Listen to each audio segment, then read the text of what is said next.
All right, a mad dash to switch electoral votes ahead of Monday's crucial electoral vote. Hi, everyone. Glad to have you. I'm Neil Cavuto, and by all accounts, no matter how the Electoral College vote goes down, put this down. Donald Trump is and will still be America's next president. But that is not stopping a number of celebrities urging electors to be heroes and vote against him.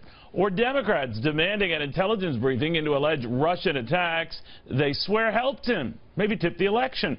The leader is none other than Christine Pelosi, the daughter of Nancy Pelosi, who joined me on Fox Business Network. Do you think Hillary Clinton lost this election in the electoral vote? I think that Hillary Clinton was severely damaged by the hacking of her emails and the DNC emails that went on a drip, drip, drip basis every day for 3 months. So every day instead of waking up and talking about the economy, they woke up and talked about.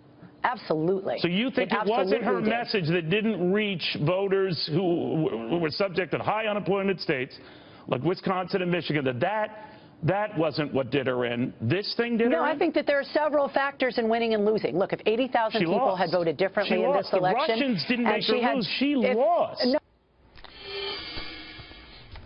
All right, well, that went well. But we did save time by talking over one another, which is always a worry of mine. Anyway, we got Charles Payne, we got Charlie Gasparino, Adam Lashinsky, along with Amy Holmes and Gary Kaltbaum. Dagan McDowell, as you just saw, doing her usual great job sub-hosting on Bulls and Bears. Ben Stein and Kennedy are out at some rally. I don't know. All right. Gary K., what do you make of this push and how it's changing things and maybe hurting Donald Trump in the process? Well, look, it's post-election stress disorder, the best way I can describe it. It started with the Jill Stein and this recount that lasted 3 minutes. But for me, if you just go back to WikiLeaks, this is the M.O. of the party. They use the media and they isolate something, which is Russia. And basically what they're doing is they're going after Donald Trump. And it doesn't start here. It's going to start when he starts his presidency. 1,460 days of driving to the hoop on the guy. And there's nothing you can do about it, or day in, day out. All right, but they have to sway 37 electors, essentially. Can they do that? No. I had the misfortune of interviewing Mrs. Pelosi as well. I can tell you. Amazing. Yeah, I was drinking shots during every time they went to her. She's not a fan of yours either. No, she's not. Yeah. Here's the thing, Neil. It's obviously the effort to delegitimize Donald Trump's presidency before it even begins. We understand that. Maybe that's what the loyal opposition does. But I think the Democrats are looking so awful at this point. They really need to stop, huddle up, go to the sidelines, and really listen to what the American public said on November 8th, because we know this isn't going to work. Even if it worked by the wildest imagination, it will go to the House, which is controlled by the GOP. So it's an exercise in futility. But there's a lot of money behind it. There's a lot of effort to sort of get this thing going so they can have an intelligence briefing for the Hollywood types to gather around, do all these PSAs, urging you to vote for your conscience. At least in their case, they're honest enough to say this has nothing to do with Russia, just we hate the guy and don't think you should elect him.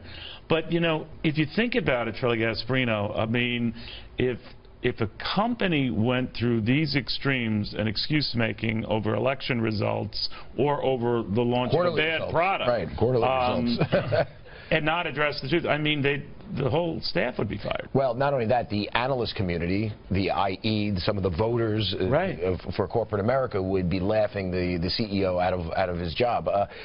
So whoever's lead, listen, I agree with Charles here. This is like desperation times 10. It's not going to work. It makes them look so desperate and pathetic and little. It's funny that they're actually doing it. And you know, it reminds me. Listen, we're not.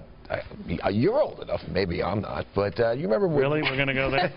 Richard Nixon Kennedy, right? I mean, there was legitimate evidence that the mob gave the election to JFK and not Richard Nixon. And Richard Nixon, of all people, did the classy thing and said, you know what? I'm not going to put the country through. I've heard that analogy used sometimes, and of course, John Kennedy, whatever the closest popular vote, had a huge lead in the electoral vote. Correct. But having said that, and it's a good point, but I mean, the bottom line is here, is the goal that to make Donald Trump damaged goods and coming in to make him a damaged president. I think that's exactly right. We've heard the Jill Stein recount. We're hearing now the Russia hacking, all of these reasons. But Democrats aren't listening to Bill Clinton, who actually criticized the Hillary Clinton campaign for not going to Wisconsin. Hillary Clinton did not visit Wisconsin once. That blue wall fell not because of the Berlin Wall, but because of Hillary Clinton's own campaign tactics.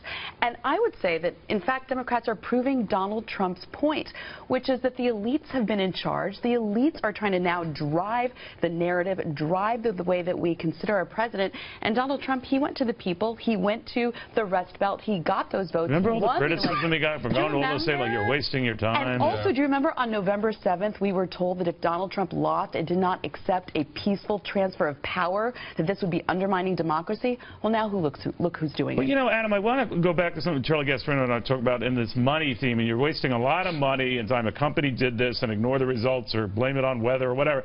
There'd be hell to pay. But Hillary Clinton herself saying Comey did it, this Russian stuff did it, Reid blaming Comey and a host of other things. I think they threw in a lunar eclipse somewhere. My point is that everyone is doing everything they can in the Democratic Party to cite other factors than their own bad campaigning or bad strategizing. Well, I think I listened to your question to Pelosi. I think I can answer it directly. There is no question that Donald Trump won the electoral votes, and furthermore, unless you could show that the Russians, went into the very interesting because she could not say that. Yeah, I noticed that. Physically I know, couldn't say. And I think, and I don't understand why. I mean, that is just the truth. And furthermore, unless the Russians manipulated computers to change the votes, they didn't affect the election either. All that said, I mean, this unseemly behavior absolutely began with Donald Trump with no evidence saying this thing is all rigged. I mean, it's a horrible situation where nobody's behaving Trump themselves. Started this thing by saying it was rigged, like during the campaign. Who's talking about rigged elections now? Who's talking about disputed results now? I know. If I could jump in, this is my point. I hear you. This is my point. This is the level of discourse that we've descended to, and I do think it's Trump's fault. So there we are. I mean, but if I could jump in, what is not bizarre is that basically the Hillary Clinton campaign is blaming Russia for giving her a 2.4 million popular vote lead.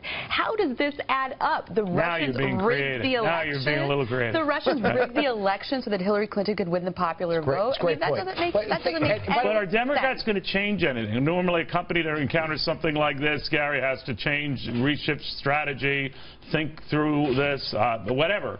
And I was talking to a number of Republicans this week and said, good, I hope they could continue with this denial because they'll never get their act together. You say what?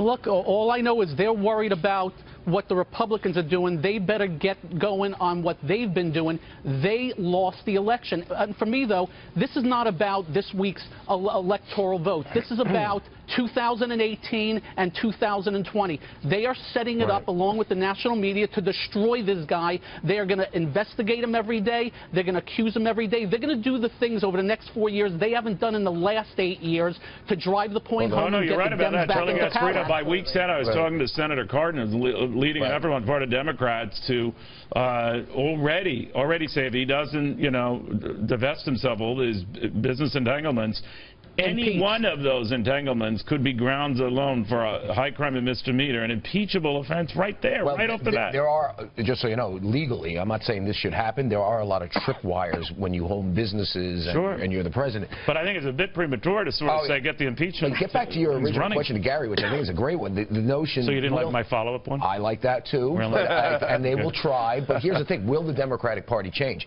There is a nascent debate right now. Should we put the white working class voter back into the Democratic coalition, or should we, as we have been doing for the last probably 20 years, ignore white working class voters?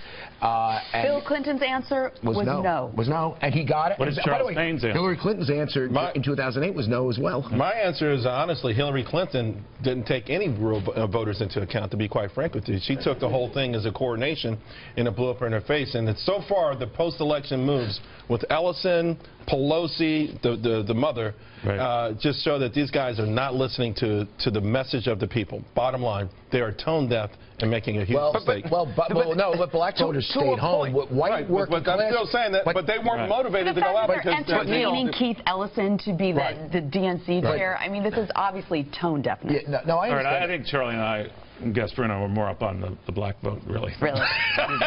Just take a chill right well, there. he gives me all my good stuff. Yeah, well, just please. Okay. I'm not going to. Anything I say will get me in trouble. No. I'll just dive into that one.